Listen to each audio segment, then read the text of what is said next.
ఎన్ని 1.7 యేసయ్య మన పక్షాన ఉండగా మనకు విరోధి ఎవడైనా ఉన్నాడా? యేసు మన పక్షాన ఉండగా మనకు విరోధులు ఎవరైనా ఉన్నారా? ఒకవేళ ఉన్నా యేసు మన పక్షాన ఉన్నందుకు విరోధులు తలదించుకోవాలే గాని తనను నమ్ముకొని ఉన్నటువంటి తన పిల్లలు మాత్రం తలెత్తుకునేటట్లు దేవుడు చేస్తాడు. దేవుడు కార్యము చేయకుండా ఉండగలడా?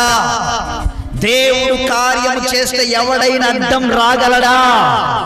చెప్పండి, ఎవడైనా అడ్డం రాగలడా? ఎవరన్న మాట యోనాతాన్ అన్నాడు. ఎప్పుడు? లక్షల మంది ఉంటేమి, కోట్ల మంది ఉంటేమి, దేవుడు మన పక్షాన ఉండగా మనకు విరోధి ఎవడు? యుద్ధం చేయవాడు ఎవరు చెప్పండి? దేవుడు. యుద్ధం చేసేవాడు దేవుడు, కార్యం చేసేవాడు దేవుడు.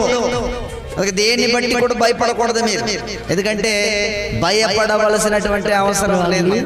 ಮತ್ತೆ ಭಾಳ ಕಾಲು ನೋವಿಂದ ನರಳುತ್ತಾ ಇದ್ದೆ. ಮತ್ತು ಇಲ್ಲಿ ಬಂದಾಗಲೂ ಭಾಳಷ್ಟು ನೋವು, ಎದ್ದೇಳಕ್ಕೂ ಆಗ್ತಿರ್ಲಿಲ್ಲ. ದೇವ್ರ ನಾಮದಲ್ಲಿ ಮತ್ತು ಪಾಸ್ಟರ್ ಪ್ರಾರ್ಥನೆ ಮಾಡಿ ತಲೆ ಮೇಲೆ ಕೈ ಇಟ್ಟ ತಕ್ಷಣವೇ ನನಗೆ ರಿಲೀಸ್ ಆಯಿತು. ನೋವೆಲ್ಲ ಕಡಿಮೆ ಆಗಿದೆ. ದೇವ್ರ ನಾಮಕ್ಕೆ ಸ್ತೋತ್ರವಾಗಲಿ. తగ్గింది, ప్రార్థన చేసిన తగ్గింది. గట్టిగా చప్పట్లు కొడదాం. Thank you Jesus. ఇంకా ఉంటే రండి, నాకు ఇప్పుడే తగ్గింది. ఇప్పుడు తగ్గింది, బాగా అయింది. ఎన్ని రోజుల నుంచి? ఎన్ని దినాల? ఒక 6 ఏళ్ళు 7 ఏళ్ళు అవుతుంది. 7 ఏళ్ళ నుంచి ఆ మెడిసిన్ నొప్పి కాదయ్యా. ఎప్పుడు బాగైంది నీకు? ఇప్పుడు ఏమి లేదు. ఇప్పుడు ఏం లేదు. గట్టిగా చప్పట్లు కొడదాం. Praise the lord. Next. Thank you Jesus. ఇంకా ఎవరైనా ఉంటే? లేచేదే నడుము చిక్కినప్పుతుంటాయా? ఇప్పుడు కొంచెం తక్కువ, కొంచెం కాదు, పూర్తిగా బాగైందా? పూర్తిగా బాగదయ్యా. గట్టిగా చప్పట్లు కొడదాం. Praise the lord.